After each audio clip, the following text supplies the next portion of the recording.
Greetings, dear guest. Welcome to Phantom Mansion. When last you left us, Boris and I were contemplating how best to deal with our rodental infestation. Master, we don't have a row of decks now. The Rodnail infectious. That thing you said, we have rats. That's what I said, you fool. Oh yes, of course, Master.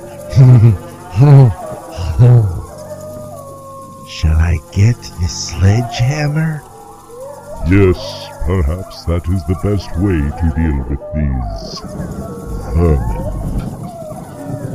Wait, Boris. Why is the sledgehammer hanging from the ceiling? Master?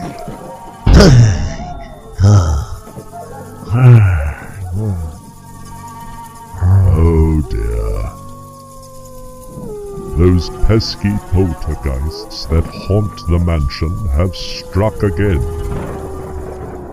They have dropped a sledgehammer on Boris's head.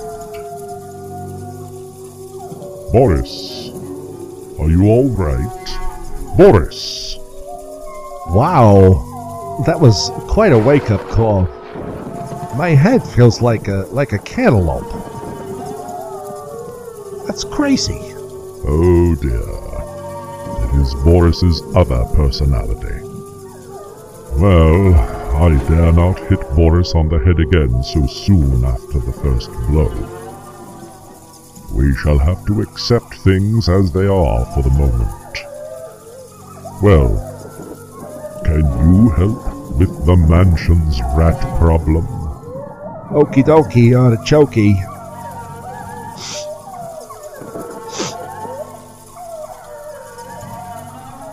You have rats. Indeed. How very astute of you. Nah, I'm not really religious.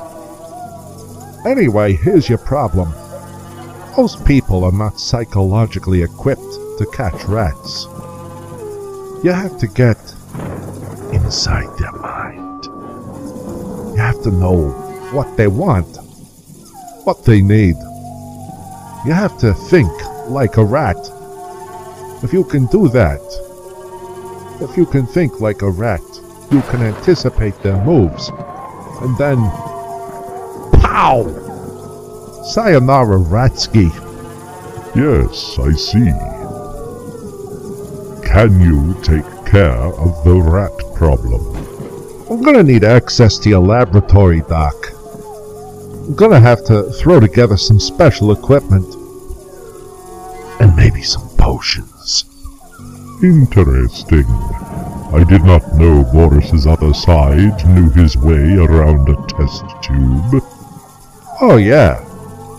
Back when I had my own head and my own body, I used to tinker quite a bit. Anyway, point me the way hither, and I'll see what I can do. Very well, my friend.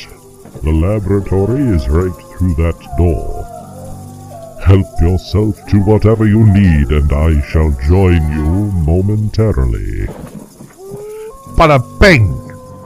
Now we're cooking with evil gas.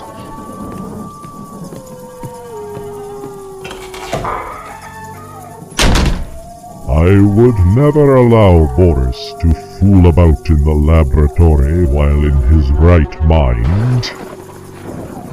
However, this other personality of his seems both confident and competent.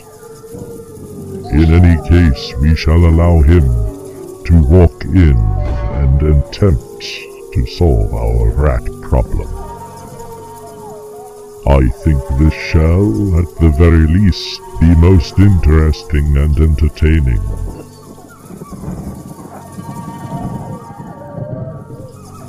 And speaking of entertainment, why don't we resume our tale of terror from your last visit? and promises to deliver thrills aplenty. The rats in this week's tale of terror are just like the rats that have infested Phantom Mansion. They like to play hide and squeak.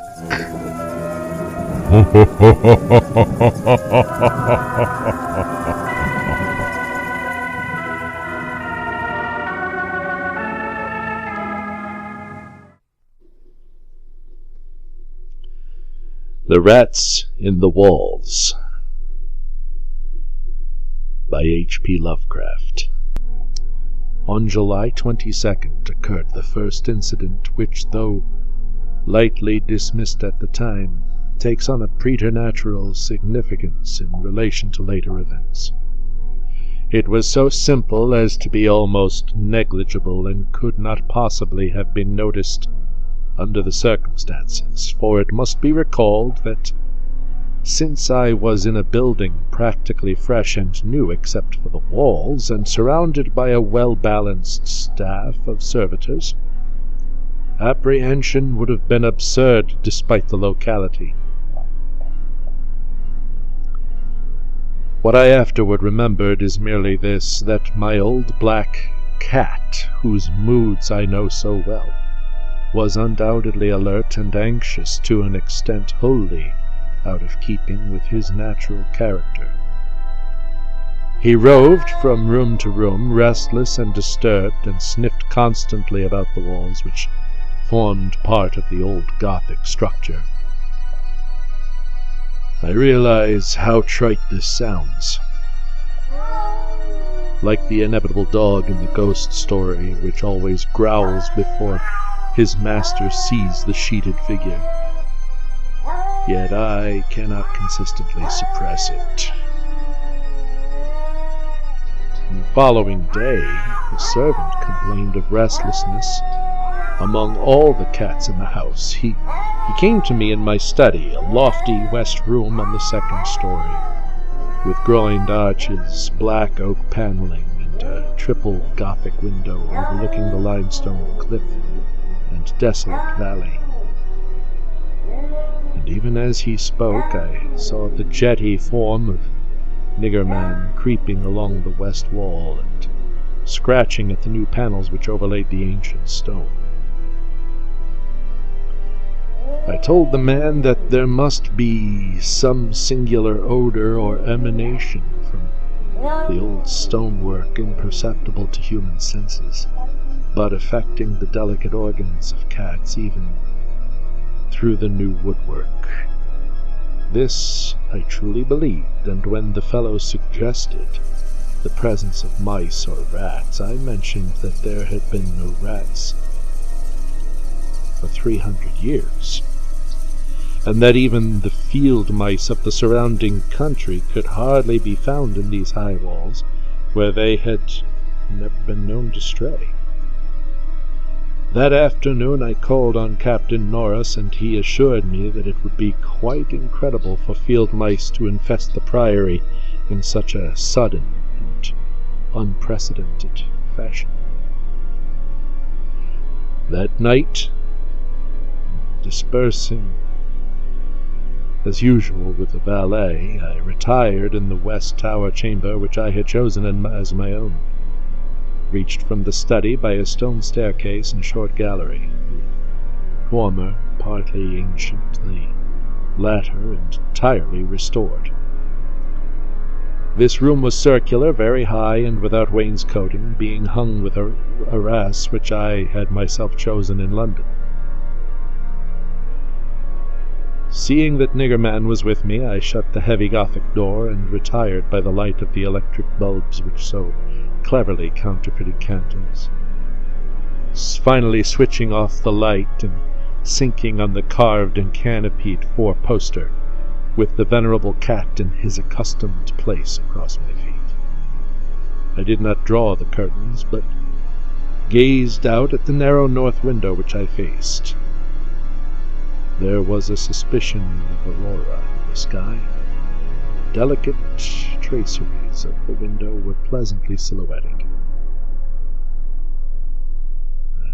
At some time I must have fallen asleep, for I recall a distinct sense of leaving strange dreams when the cat started violently from his placid position.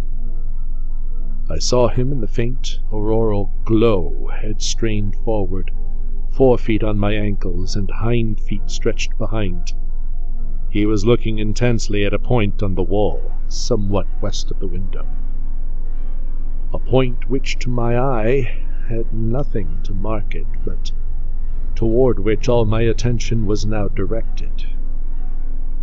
As I watched, I knew that Niggerman was not vainly excited. Whether the arras actually moved, I cannot say. I think it did, very slightly, but what I can swear to is that behind it I heard a low, distinct scurrying, as of rats or mice. In a moment, the cat had jumped boldly on the screening tapestry, bringing the affected section to the floor with its weight, and exposing a damp, ancient wall of stone patched here and there by the restorers, and devoid of any trace of rodent prowlers. Niggerman raced up and down the floor by his part of the wall, clawing the fallen arras and seemingly trying at times to insert a paw between the wall and the oaken floor. He found nothing, and after a time returned wearily to his place across my feet. I had not moved, but I did not sleep again that night.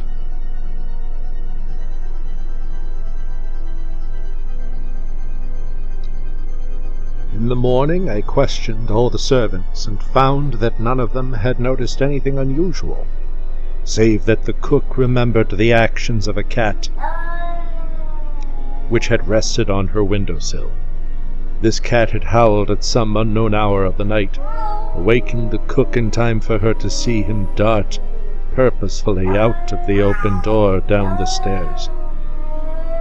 I drowsed away the noontime, and in the afternoon called again on Captain Norris, who became exceedingly interested in what I told him. The odd incidents, so slight yet so curious, appealed to his sense of the picturesque, and elicited from him a number of reminiscences of local ghostly lore.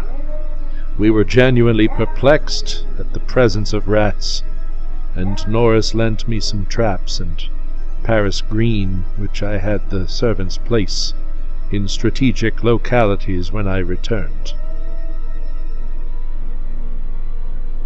I retired early, being very sleepy, but was harassed by dreams of the most horrible sort. I seemed to be looking down from an immense height upon a twilit grotto, knee-deep with filth, where a white-bearded demon swineherd drove about with his staff a flock of fungus, flabby beasts whose appearance filled me with unutterable loathing. Then, as this swineherd paused and nodded over his task, a mighty swarm of rats rained down on the stinking abyss, and fell to devouring beasts and man alike.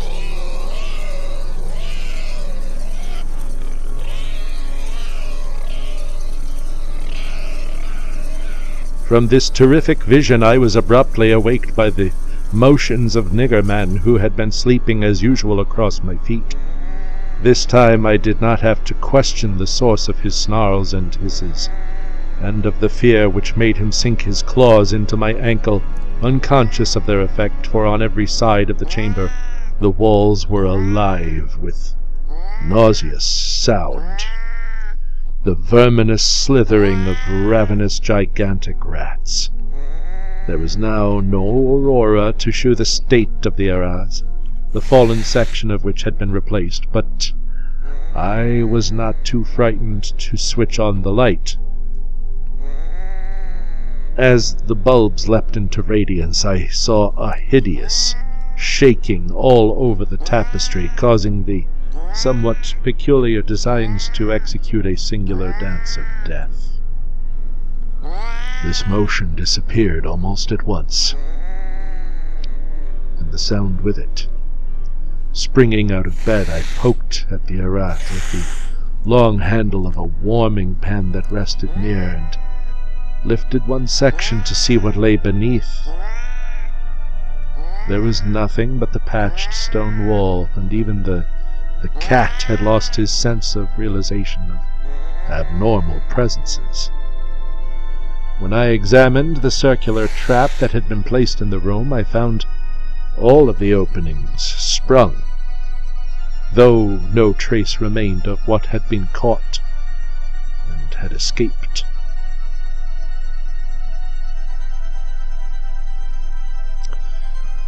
Further sleep was out of the question, so, lighting a candle, I opened the door and went out in the gallery toward the stairs to my study, Niggerman following at my heels. Before we had reached the stone steps, however, the cat darted ahead of me and vanished down the ancient flight. As I descended the stairs myself, I became suddenly aware of sounds in the great room below, sounds of a nature which could not be mistaken. The oak-paneled walls were alive with rats, scampering and milling, while Niggerman was racing about with the fury of a baffled hunter. Reaching the bottom, I switched on the light, which did not this time cause the noise to subside.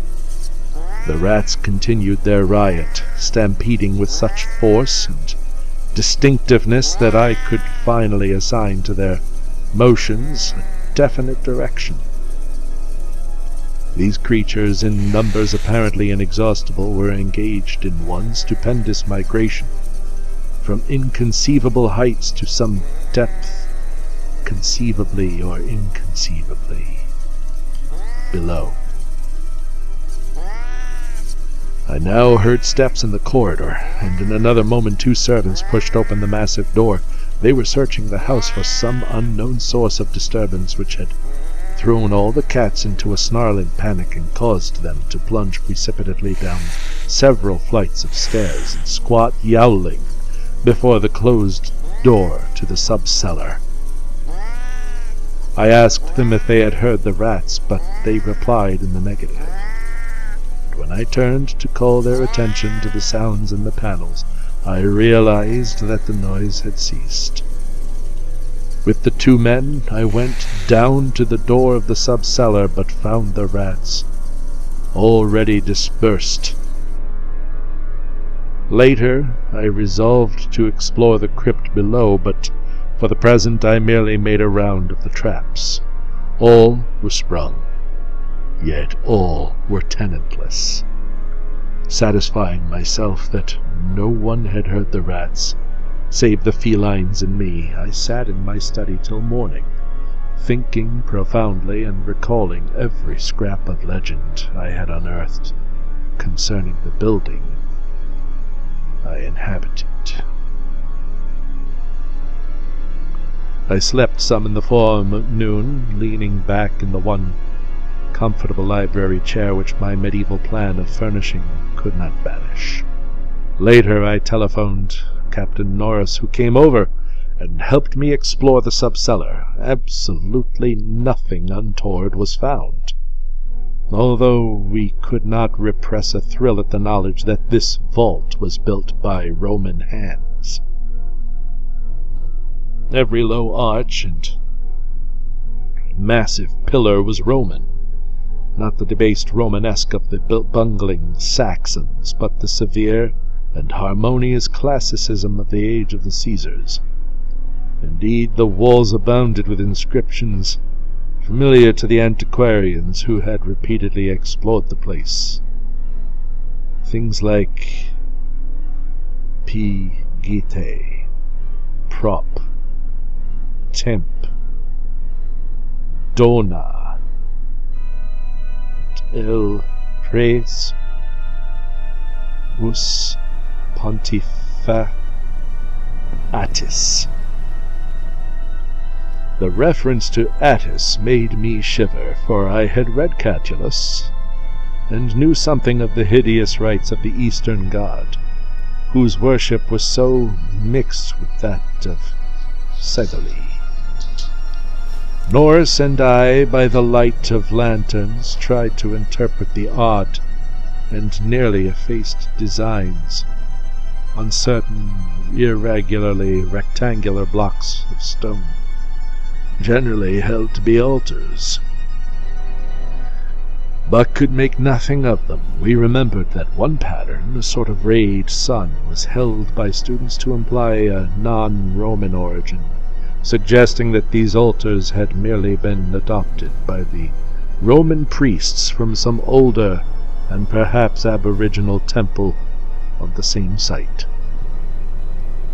On one of these blocks were some brown stains, which made me wonder. The largest, in the center of the room, had certain features on the upper surface which indicated its connection with fire, possibly burnt offerings. Such were the sights in that crypt before whose door the cats had howled, and where Norris and I now determined to pass the night. Couches were brought down by the servants, who were told not to mind any nocturnal actions of the cats, and Niggerman was admitted as much for help as for companionship. We decided to keep the great oak door, a modern replica with slits for ventilation, tightly closed, and with this attended to, we retired with lanterns still burning to await whatever might occur.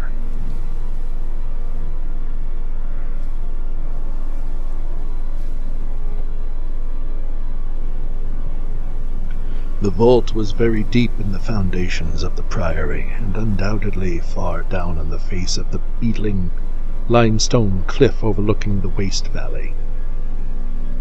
That it had been the goal of the scuffling and unexplainable rats I could not doubt, though why I could not tell. As we lay there expectantly, I found my vigil occasionally mixed with half-formed dreams, from which the uneasy motions of the cat across my feet would rouse me. These dreams were not wholesome, but horribly like the one I had the night before.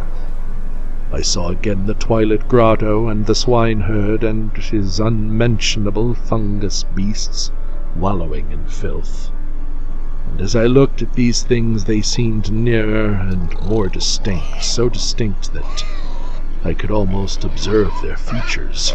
Then I did observe the flabby features of one of them, and awaked with such a scream that Niggerman started up, whilst Norris, who had not slept, laughed considerably. Norris might have laughed more, or perhaps less, had he known what it was that had made me scream, but I did not remember myself till later. Ultimate horror often paralyzes memory in a merciful way. Norris waked me when the phenomena began.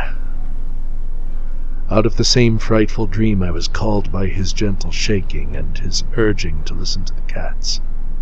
Indeed, there was much to listen to, for beyond the closed door at the head of the stone steps was a veritable nightmare of feline yelling and clawing, whilst Niggerman, unmindful of his kindred outside, was running excitedly around the bare stone walls, in which I had heard the same babble of scurrying rats that had troubled me the night before.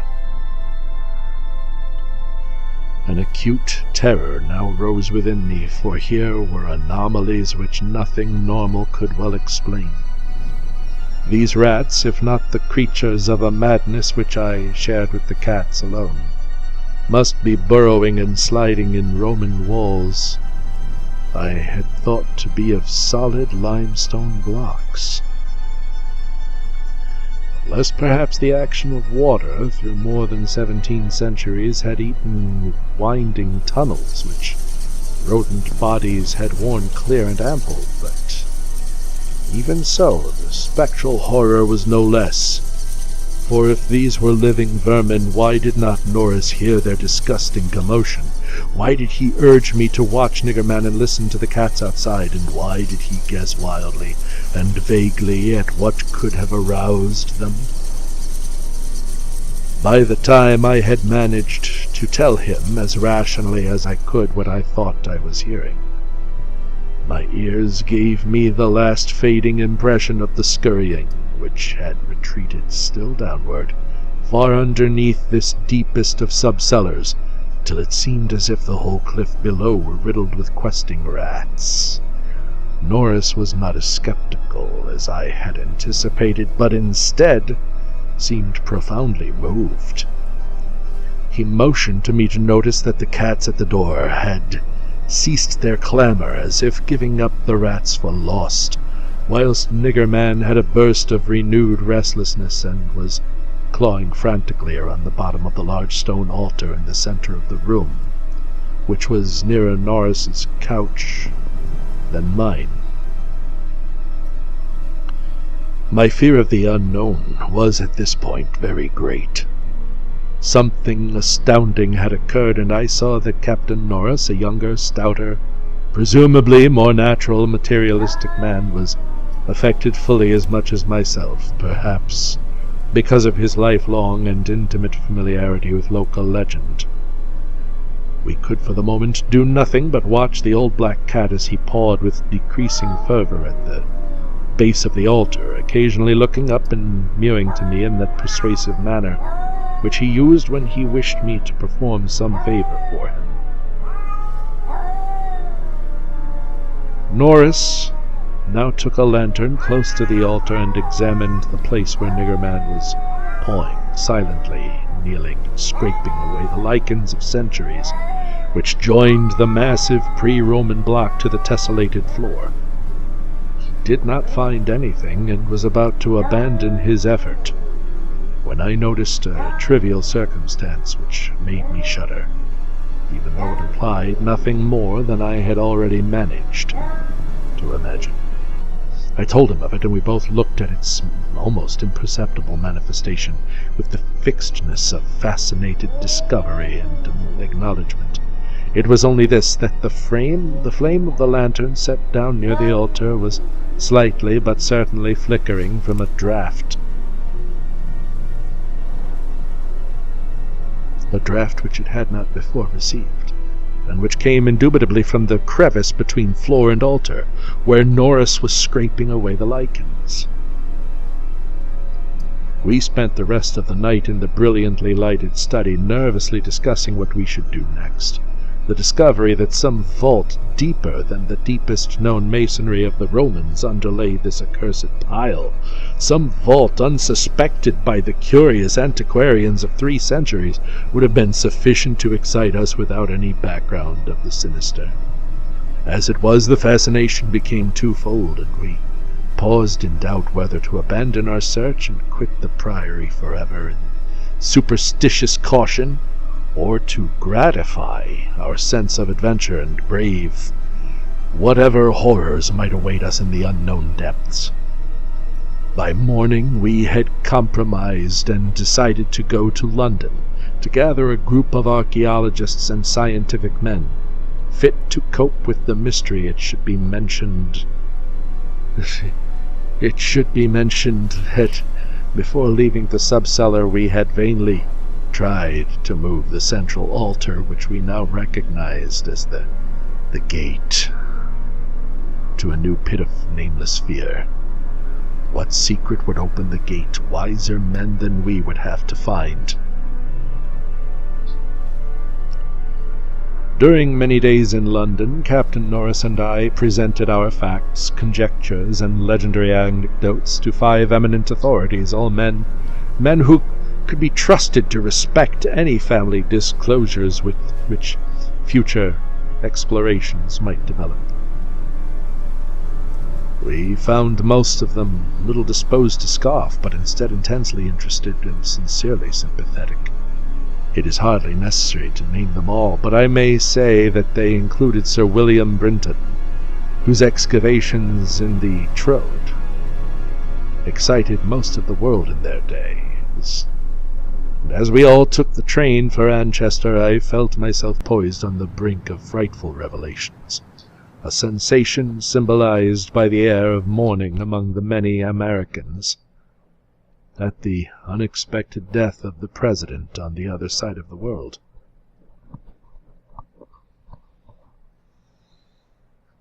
We come ever closer to the resolution of our crisis, dear guest. Both in our tale of terror and here in the laboratory.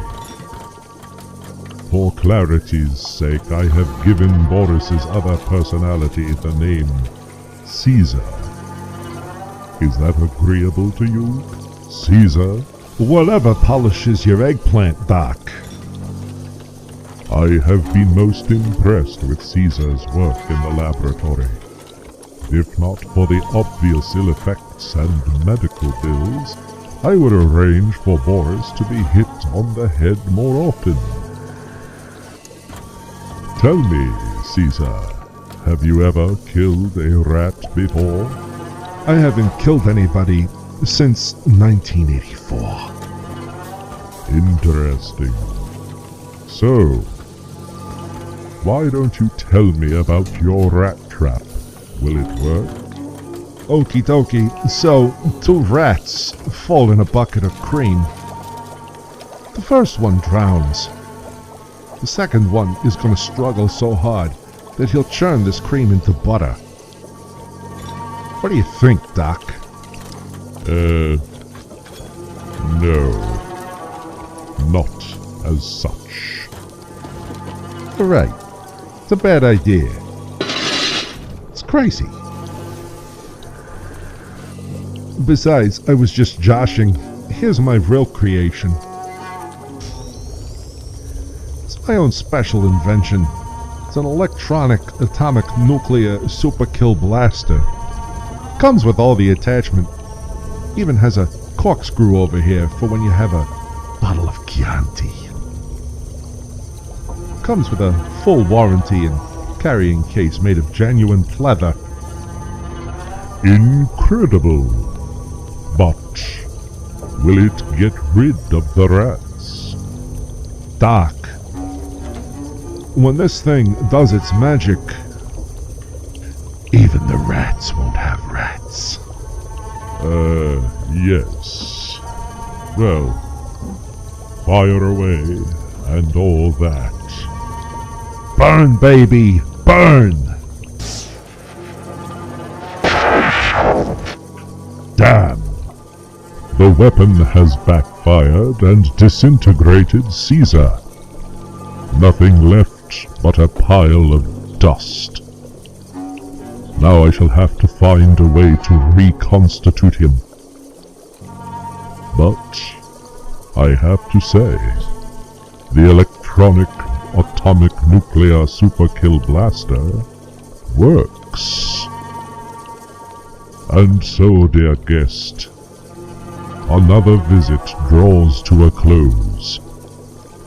Be sure to return for the conclusion of this chilling story, and to find out if I can successfully reconstitute my faithful servant.